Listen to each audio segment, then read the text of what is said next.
The last time we talked about Zen, we discussed a story called Empty Your Cup. And hopefully between last time you saw that and now, you've had a chance to try it out and free yourself of some of the mind chatter and the thoughts. But one thing we didn't talk about in discussing Zen is the difficulty of going from here to there versus from here to there. So, what this is not about is enlightenment at the end where you are a seeker and you get some sort of certificate, Zen Master, at the end of it. You will not receive a certificate. This is not about a certain color belt that you're going to be given to show your rank. So there is no progression on the path to enlightenment. So I just wanted to state this to let you know up front that there is no path to truth. This is a discovery process, and the next story I'm about to tell kind of illustrates that aspect of Zen. So this next story takes place again in ancient times, in a faraway place. And this is story number 31 of the 101 Zen Stories collection. It's called Everything is Best. There was a student of Zen named Banzan, who later became a master. And Banzan is in the marketplace, and he's in the butcher shop, and he overhears a conversation between the butcher and his customer. And the customer says, "Give me the best piece of meat you have." And the butcher says, "Everything in my shop is the best. You cannot find anything here that is not the best." At these words, Banzan was enlightened. Now, the story tells us a few things. So, one of the things it tells us right off the bat is that enlightenment and realization of Zen can take place anywhere at any time. So it's not like you have to meditate on a mountain for 20 years in a little hut. You don't have to deprive yourself. You don't have to go through exercises and meditations to achieve Zen.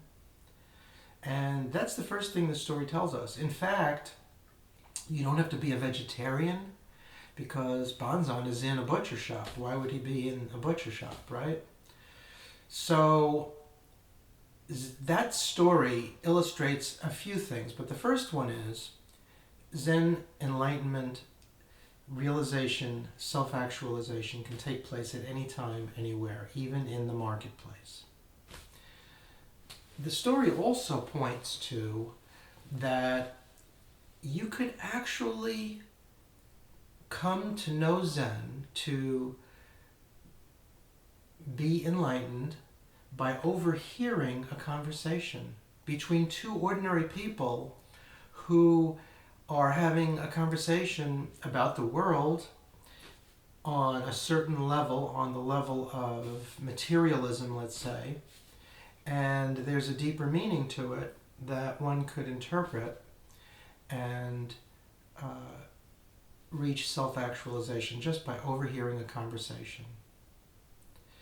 The story tells us that the words that enlightened Banzan were simply words. In other words, you can be enlightened just by verbal communication, which is what we're using here right now.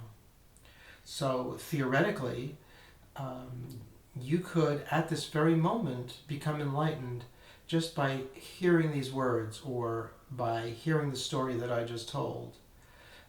That could happen. That's one of the things that this story illustrates. You don't have to sit at the feet of a master or a teacher. So I don't have anything to teach you per se. I am not a Zen master, a Zen teacher, and by you studying with me, you will become enlightened. That's not what's going on here. Again, there's no certificate at the end of it. You could be enlightened tomorrow. It could be 5 years from now, or it could be right now. It could be in 10 minutes. Realization, actualization is spontaneous. And as we'll see as we go through more of these stories, many of the stories point to just such a moment taking place and someone becoming enlightened at that point. So the story tells us that we have to be open, just as in the first one, empty your cup. We have to be open to everything, and we can learn from strangers, from our parents, from our children, from our partners, from our coworkers. There's something absolutely incredible, unimaginable that can take place at any moment in anyone's presence if we are just open enough, receptive enough to allow it. So that's part of what this story is saying. But there's a whole other part to the story, and this part has to do with, well, what actually did the butcher say to the customer that made Banzan enlightened? What actually triggered his awakening? What did he say? So the butcher said, you cannot find anything in my shop that is not the best. Everything is best. So that is the message, the deeper message to this story. And that, I believe, has to do with acceptance. So by accepting things as they are and not judging good or bad, by not immediately coming up with all sorts of thoughts in your mind, rejection, acceptance, and the internal struggle that goes on every moment of the day as we label things, by being completely free of that, it seems that this story is saying Banzan was able to come to that realization when the butcher said everything is best. So let's analyze it a little bit more. And again, we're using words, and words are very limited. So I'm not going to be able to give you a complete 100% answer about everything this story says. This story might actually have deeper and deeper levels, which you might get out of it if you think about it a little bit more. So if you just look at the concept of everything is best, and we start with everything, that has to do with the world of form, the world of matter. You have this infinite universe that expands and extends in all directions from our awareness. And that universe consists of everything in it, including us, including me, including you. So for everything to be best, for everything to be good, that requires putting everything on an equal level, in a sense. So where do these concepts of good and bad, good and evil, where do they come from? Well, they come from the mind of man. If you were to remove man from planet Earth, you would find that trees, they just grow. Some of them get hit by lightning and get struck down and crash to the ground. fires start, they get burned. There's decay in a forest. There is new life in a forest. If there were no people on Earth, could one say that, gee, that's bad, that's a bad thing that happened to that tree? No, because the tree basically goes back to soil once it deteriorates, decays, and actually provides nourishment for other life. Okay, and it's only the mind of man which has created these concepts of good and evil, and all of the judgments that come out of that. In fact, the story of Adam and Eve getting cast out of the Garden of Eden, that story itself points to the tree of knowledge of good and evil. So if you actually look at that story, it's telling you that it's the mind of man which has created the concept of good and evil. That resides within man. And if man did not have that concept, the planet would indeed be paradise. So the question becomes, can we let go of all judgment, of all opinion? If we look at just day-to-day situations, you're driving your car and the person in front of you is going slow and you become impatient, that's non-acceptance, and that's judgment of the other driver. There's a saying that patience is that which we expect from the driver behind us, but that which we have none of for the driver in front of us. So this has to do with acceptance and non-acceptance. If you look at, just continuing, if you're driving down the street and you see a person standing at a bus stop, your mind immediately wants to make judgments, have opinions, and you find yourself unconsciously making these judgments, but if you start to look at it, you can become aware of what you're actually doing. And all of the thoughts that go through your mind aren't even true. Sure, a lot of what we do in terms of judging people has to do with the threat assessment. It has to do with the self trying to protect itself from danger. So you immediately size people up, even if it's in a social environment, if it's in a store, a restaurant, wherever you are. You assess strangers by their behavior, by their demeanor, by how their hair is cut, whether they're shaved, what they're wearing, what they're carrying, how they talk, their language. So you immediately make all of these assessments in terms of your own safety. And that's understandable, but the problem is the mind is so trained to do this that this habit of making judgments extends to every single thing we do. Not necessarily in terms of safety, but the mind gets into the habit of constantly labeling and judging things as good or bad, and that translates into I like it, I don't like it. So the story, getting back to the Zen story, says everything is best.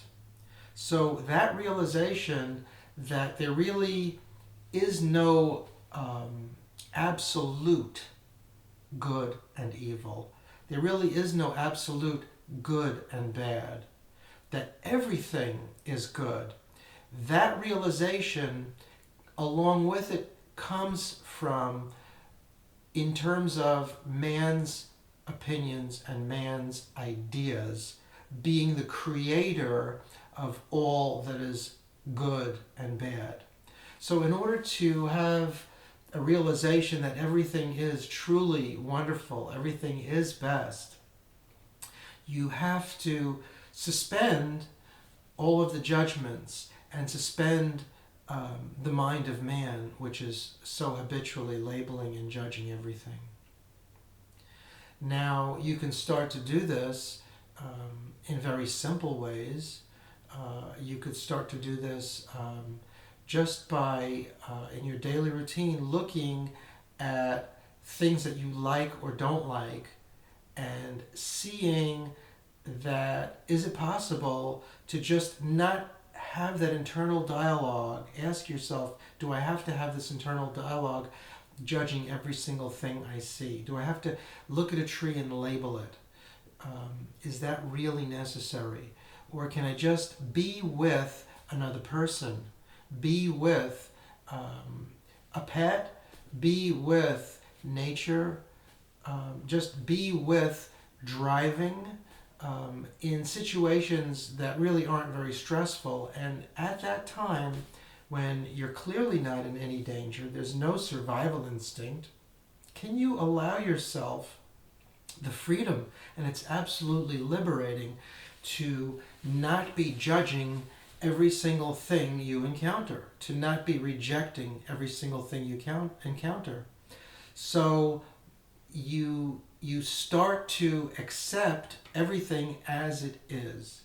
And that, another word for that is presence. By being present, some people say by showing up, other people say by being attentive. So can you be completely attentive when a coworker or a stranger is talking to you, not thinking about what you want to say to them, or how you want to change that person, or how you want to influence that person? Can you refrain? Can you refrain from all of the opinions and the judgments that don't allow you to completely accept as good everything that a person has to say? So, if, for example, you're in a situation where it's uncomfortable, no one's saying that you have to be in a state of acceptance and experience extreme discomfort. That's not what we're saying. You always have the option to leave a situation, and if you can't leave a situation, it's only then that you can try to change a situation. And if you can't change a situation in a polite, diplomatic way, then you have to accept it. So until the situation changes, you have to say, well, I don't have to like this, but I certainly have to accept it and not dwell in negativity.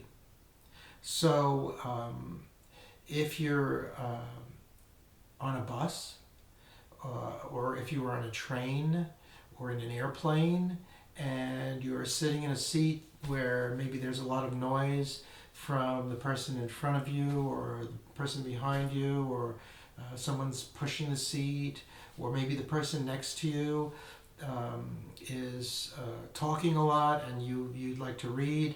All of these situations where you can't leave the situation, you can't get up and walk out, it only allows you the option of trying to change it if you can, and if you cannot change that situation, you must accept it. So, since that's the case, you find yourself in a state where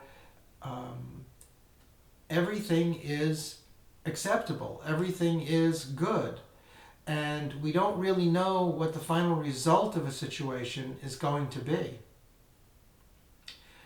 Many times, we misjudge situations.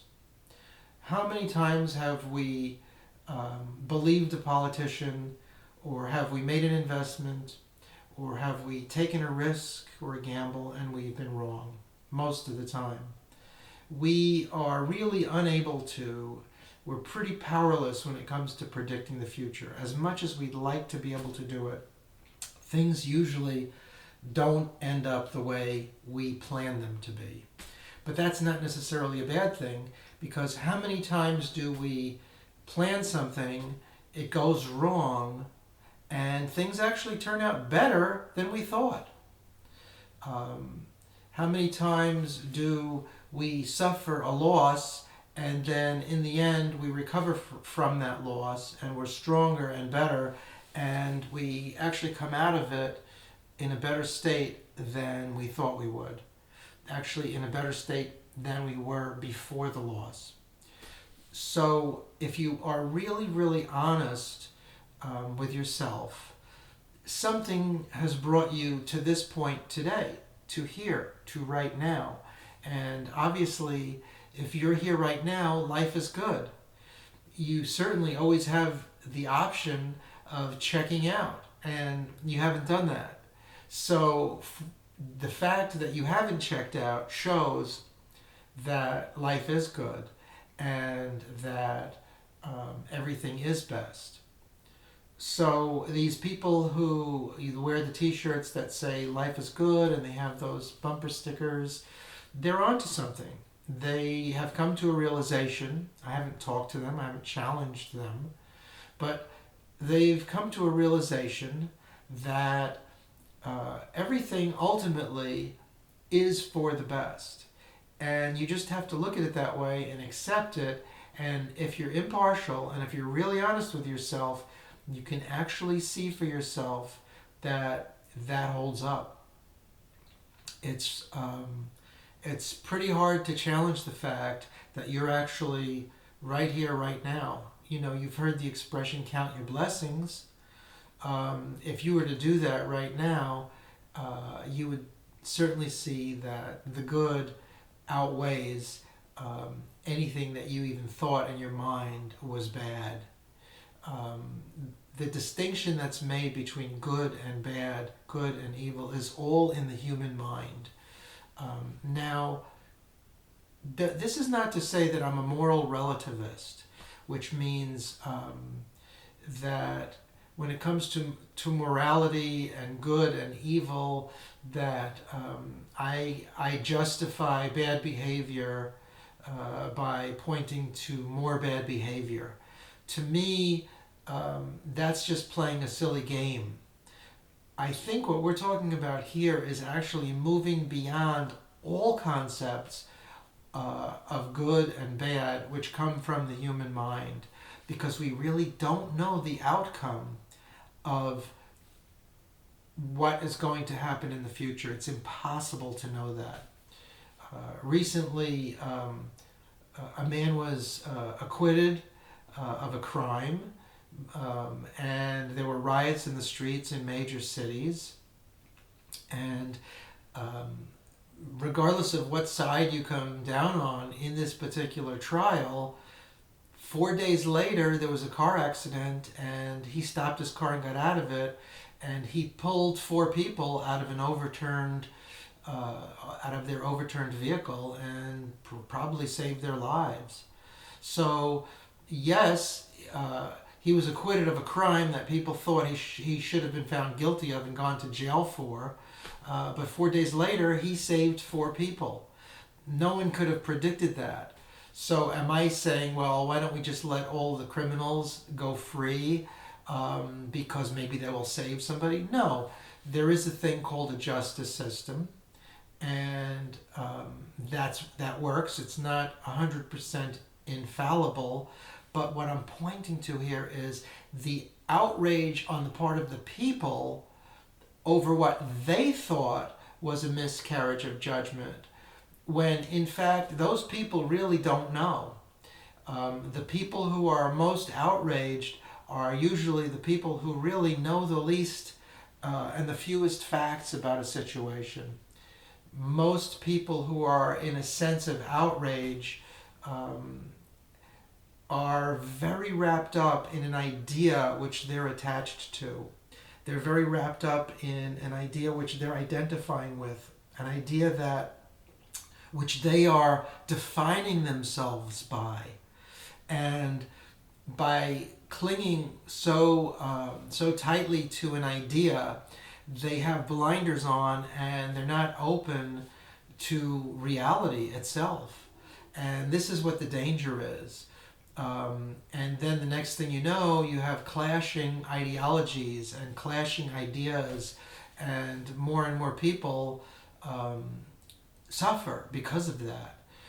If you look at all of the suffering in the world over the past 2,000-3,000 years, it's simply a result of groups of people collective tribal insanity, people clinging to ideas and having those ideas battle it out in blood.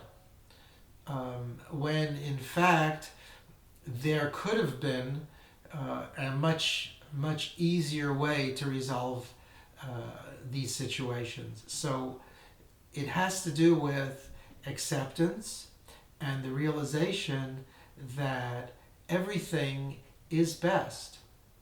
So let's talk about a little takeaway here, okay? Something you can do during the week to help you see and test whether this is true. I am not here saying anything that I want you to believe. I'm not trying to convince you of anything. I'm not trying to teach you anything. I'm not expecting you to get it, to become enlightened. Again, there's no belt, there's no certificate. I'm just sharing with you some things that I've experienced, and we're going over a story. So what you could try to do just this week, just to test and see what you find in your life, see what happens if in situations where you would have said no, you start to say yes. See what happens if you, when you see and meet strangers or coworkers, you don't speak, but you give your full 100% undivided attention to what the other person is saying. See for yourself what happens when you allow the thought, everything is good, everything is best. So if you spill milk on the floor, if you burn your English muffin in the toaster, if you cut yourself shaving, whatever happens, let yourself say, just as a test, let yourself say, this is good, this is for the best. And see if perhaps, maybe there could be an outcome that you hadn't anticipated that actually proves that to you. Test it out for yourself. Don't take my word for it. Start to be in a state of acceptance of even the things that you might have previously found uncomfortable. Test it out. Because what you might find, again, I'm not trying to convince you, I want you to find out for yourself. What you might find is what Banzan found when he overheard the conversation and the butcher said, everything is best.